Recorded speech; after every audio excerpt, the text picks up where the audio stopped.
I used to date your daddy.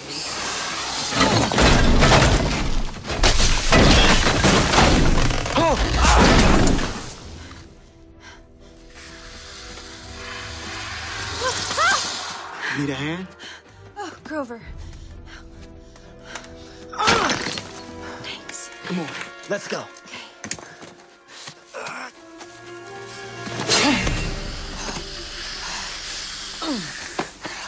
I hear you have the lightning bolt. May I see? I don't have it! Let me see your eyes. I hear they're bluer than a Circassian sea. Open them, or my hungry babies will have to open them for you. But it would be such a pity to destroy such a young and handsome face. Stay with me, Percy. All you have to do is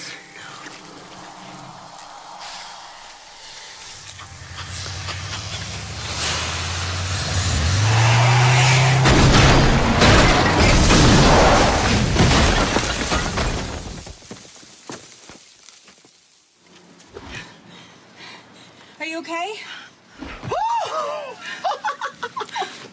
Yeah, I'm okay!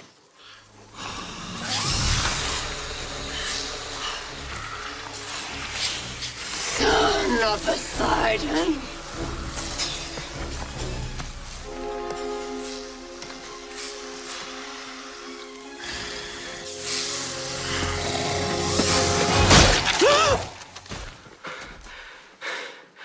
Heads up.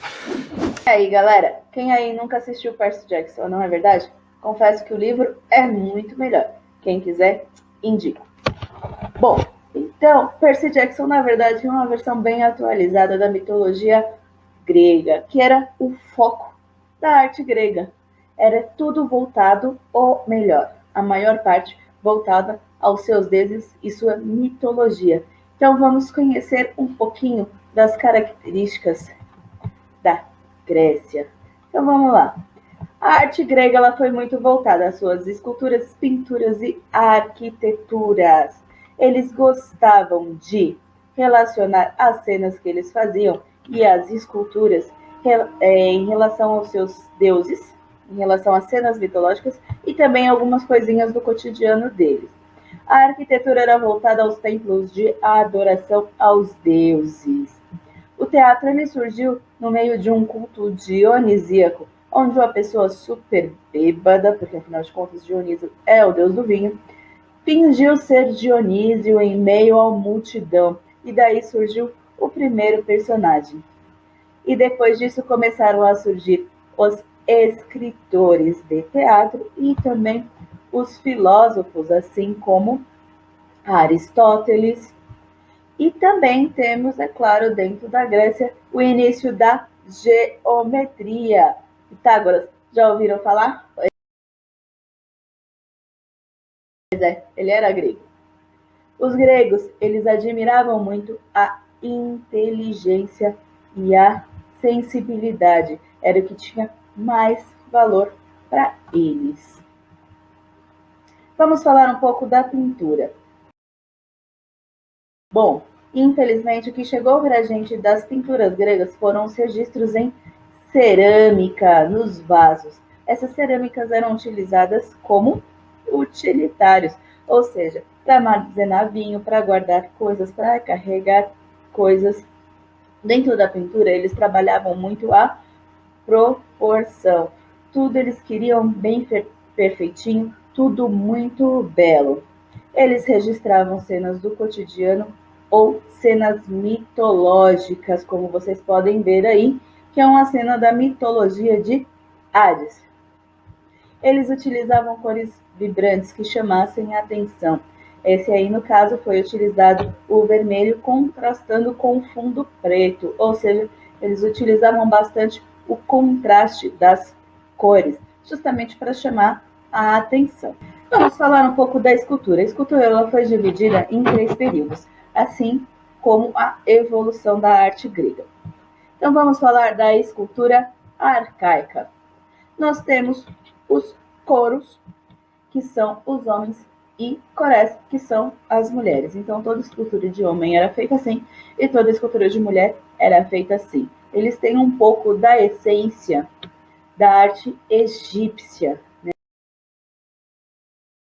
Aquela coisa meio quadradona, porém, tudo ali retinho, certinho, simétrico. Era feita em mármore e, como eu disse, totalmente simétrica, né? Se a gente quebrasse aí ela no meio, ela ia ter as mesmas proporções dos dois lados. E elas eram sempre representadas de frente, elas não tinham movimento. Depois nós temos a escultura do período clássico, que já foi bem mais evoluída. Como vocês podem ver, a obra ela ganha movimento, ela não fica mais aquela coisa retona, toda durona, assim, como se fosse uma escultura mesmo, né? Mas agora ela ganha um movimento, dando mais suavidade à escultura, à perfeição, à busca da beleza. Mesmo se a pessoa que fosse esculpida não fosse bonita, nas esculturas gregas ela sairia, ó, lindíssima, porque eles valorizavam muito isso, aquele corpinho perfeito, aquele rosto super perfeitinho. E aí as esculturas começaram a ser feitas em bronze, que eles achavam mais fácil de trabalhar e elas ficavam mais leves. E começou também no período clássico, o nu feminino, que até então não era feito obras de mulheres nuas, somente de homens. A escultura helenística, período helenístico, em homenagem a Helena de Troia, que não era de Troia, ela era de Esparta. Mas devido à guerra de Troia, quem não conhece a história, bora lá buscar. Existem filmes, existem textos, é muito interessante essa guerra de Troia, beleza? Voltando aqui à escultura. Bom, a obra helenista, ela ganhou naturalismo. Eles tentavam representar mais real ainda que eles conseguissem dentro de uma escultura, dando mais detalhes às suas esculturas. Eles também representavam agora as emoções. Até então, as obras elas ainda tinham aquela característica egípcia de cara de azulejo. Então, eles começaram a demonstrar as emoções, como vocês podem ver na escultura ao lado. E o nu feminino também permanece, além também de, às vezes, eles colocarem a roupa, na verdade, para dar destaque ao movimento e dramatizar mais suas esculturas. E por falar em drama, vamos falar do teatro. Como eu falei no início, o teatro surgiu através dos cultos dionisíacos, onde as pessoas cantavam e agradeciam ao deus Dionísio pela boa colheita. E existiam os ditirambos, eram coros que cantavam em homenagem, em agradecimento ao deus. E aí o grego Téspis, bem louco de vinho, subiu numa carroça e falou: